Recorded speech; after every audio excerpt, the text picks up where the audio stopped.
खबर इलेक्शन से जुड़ी हुई वो आपके सामने। त्रिपुरा में चिप्रा मोता ने बीजेपी के सामने शर्तें अब रखना शुरू कर दी है। जनजातीय मुद्दों पर हमारा साथ दे बीजेपी, बीजेपी साथ देगी तो ही हम समर्थन करेंगे, चिप्रा मोता का ये कहना। बड़ी खबर आपके टेलीविजन स्क्रीन पे, चिप्रा मोता जिसका हम जिक्र कर रहे थे, किंग मेकर की भूमिका यहां पे निभाती हुई अब चिप्रा मोता ने बीजेपी के सामने शर्तें रखी। जनजातीय मुद्दों पर हमारा साथ दे बीजेपी, तभी हम साथ देंगे, समर्थन देंगे। हालांकि उन्होंने स्पष्ट कर दिया कि बीजेपी को तो समर्थन देंगे लेकिन अपनी कुछ शर्तें रखकर। तो इस वक्त की बड़ी खबर आपको बता रही है त्रिपुरा से जुड़ी हुई। बीजेपी 29, लेफ्ट 18, चिप्रा यहां पे 12। तो एक तरीके से चिप्रा जिसका साथ देती है उसकी सरकार यहां पे साफ तौर से बनती हुई दिखाई देती है।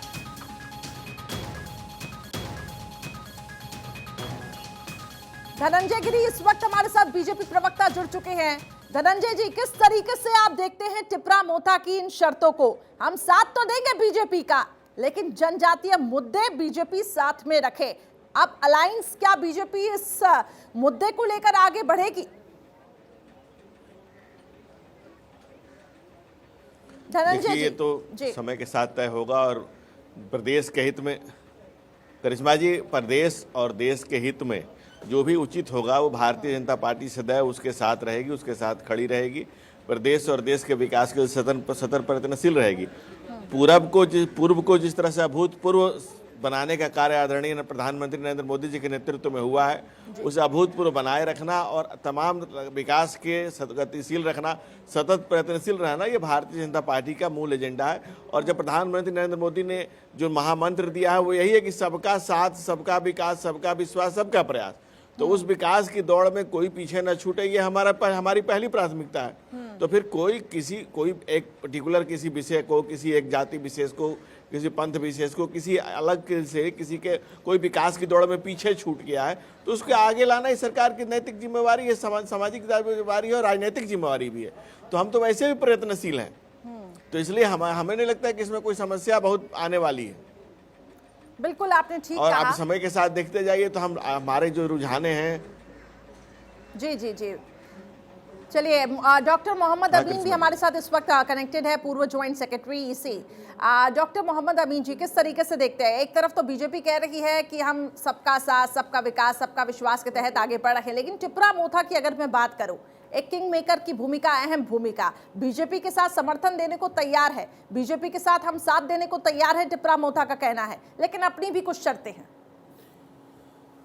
देखिए, जहाँ तक सवाल है इलेक्शन कमीशन का, मैं तो इसी के बारे में कह सकता हूँ कि कितना साफ सुथरा इलेक्शन कराया है, जिसकी वाह हो रही चारों तरफ से। और किसी भी विपक्षी पार्टी को ये कहने का मौका नहीं मिला है, ना किसी सत्ता दल को, कि इलेक्शन कमीशन की तरफ से कोई भी गलती की गई है। आप देख लीजिए चुनाव कितना साफ सुथरा हुआ है, उसमें इलेक्शन कमीशन ने बड़ा ध्यान रखा और हर एक क्षेत्र में एक अपना स्पेशल ऑब्जर्वर गिनती के लिए भेजा गया अलग से, कि किसी तरह की स्थिति पैदा होती है उससे निपटा जाए। जहाँ तक सवाल पे ठिकरा अभी तक किसी पार्टी ने अभी तक तो नहीं फोड़ा, हालांकि जहाँ जिसके मैं देख रही हूँ नंबर गिरते जा रही हैं, वो लगातार ये कह रही है। आगे अब ये देखना होगा आगे उनका क्या कहना है।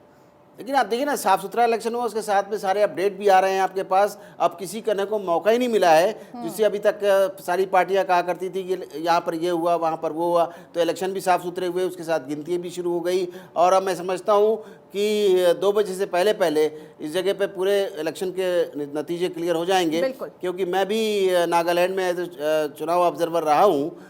लेकिन तो मैंने देखा है कि बहुत जल्दी ही, क्योंकि यहाँ पर जनता कम है। चीज मैं और करिश्मा दोनों समझना चाहेंगे आपसे, क्योंकि आपने काफी चुनाव करवाए हैं। एक चीज समझना चाहेंगे कि ये जो पोस्टल बैलेट होते हैं उनकी गिनती और फिर जो नॉर्मल काउंटिंग शुरू होती है, जैसे अभी वक्त हो रहा है 11:15 हो रहे हैं, अभी किस हद तक काउंटिंग हो गई, कितने फेजेस के काउंटिंग हो चुके होंगे? ये एक बड़ा सवाल जनता भी समझना चाहती है कि आखिर कितना वक्त और लग सकता है इस चीज़ में। देखिए, सबसे पहले जो चुनाव की प्रक्रिया है गिनती की, सबसे पहले क्या होता है कि वहाँ पर हमें जो बैलेट वोट्स आते हैं पोस्टल बैलेट्स होते हैं, उन बैलेट्स को सॉर्ट आउट किया जाता है और करने के बाद वो सारे एजेंट के सामने दिखा दिया जाता है, उनके सामने वो लिफाफे खोले जाते हैं और उसके बाद वो सॉर्ट आउट करने के बाद उनकी गिनती की जाती है और उनको रिजल्ट बताए जाते हैं। उसके बाद फिर फर्स्ट फेज, सेकंड फेज करके हमारा जो ईवीएम शुरू होती है उसके काउंट किए जाते हैं।